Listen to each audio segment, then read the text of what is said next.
भारतीय न्याय संहिता बीएनएस 2023 की धारा 11, 12 और 13 की पूरी और विस्तार पूर्वक जानकारी नीचे साफ साफ सरल और समझने योग्य तरीके से दे रहा हूं। बीएनएस अधिनियम की पृष्ठभूमि। बीएनएस भारतीय न्याय संहिता 2023 को दिसंबर 2023 में संसद द्वारा पारित किया गया और राष्ट्रपति की स्वीकृति मिली 25 दिसंबर 2023। ये नया भारतीय दंड संहिता आईपीसी का प्रतिस्थापन है और 1 जुलाई 2024 से लागू हुआ। इसका उद्देश्य आधुनिकीकरण, स्पष्टता और न्याय व्यवस्था को अधिक मानवतावादी बनाना है।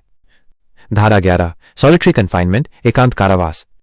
यह धारा अदालतों को मौजूदा कठोर कारावास, रिगरस इम्प्रिजनमेंट के दौरान का हिस्सा एकांत कारावास में बिताने का अधिकार देती है, बशर्ते प्राप्त सजा 6 महीना, अधिकतम 1 महीना एकांत कारावास, 6 महीने लेस देन सजा 1 साल, अधिकतम 2 महीने एकांत कारावास, सजा ग्रेटर देन 1 साल, अधिकतम 3 महीने एकांत कारावास।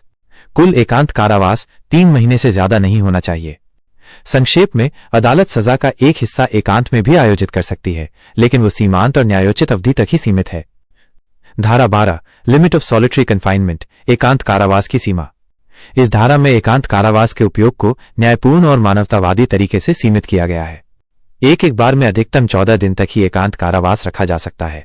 2 यदि एकांत कारावास का कोई छोटा संपर्क पीरियड लगाया जाए तो अगले एकांत से पहले उसका अवकाश कम से कम उतने दिनों का होना चाहिए जितनी अवधि का एकांत कारावास था, i.e. Break confinement. 3 अगर कुल सजा 3 महीने से अधिक है तो प्रति महीने अधिकतम 7 दिन एकांत कारावास हो सकता है और फिर भी हर एकांत के बाद समतुल्य अंतराल जरूरी है।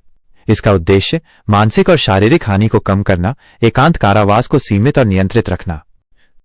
धारा 13 enhanced punishment after previous conviction, पूर्व दोष सिद्धि के बाद सजा का कड़ा रूप।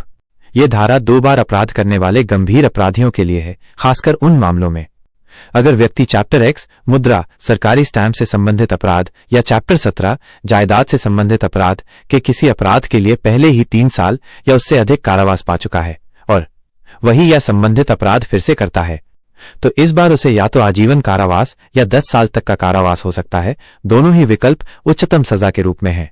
संक्षेप, दूसरा अपराध करने पर सजा में भारी वृद्धि, यह दोहराव अपराध को रोकने का एक कानूनी साधन है।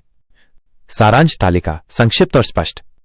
धारा शीर्षक मुख्य बातें। 11 सॉलिटरी कन्फाइनमेंट, सजा के हिस्से को 1-3 महीने के एकांत में काटने का अधिकार, सजा की अवधि पर निर्भर। 12 लिमिट ऑफ सॉलिटरी कन्फाइनमेंट, एकांत की अधिकतम अवधि 14 दिन, अलगाव बराबर या उससे ज्यादा, सजा ग्रेटर देन 3 माह पर प्रति माह 7 दिन सीमा। अगर जानकारी अच्छी लगी हो तो कृपया YouTube चैनल भ्रष्टाचार मुक्त भारत को सब्सक्राइब करें। धन्यवाद दोस्तों।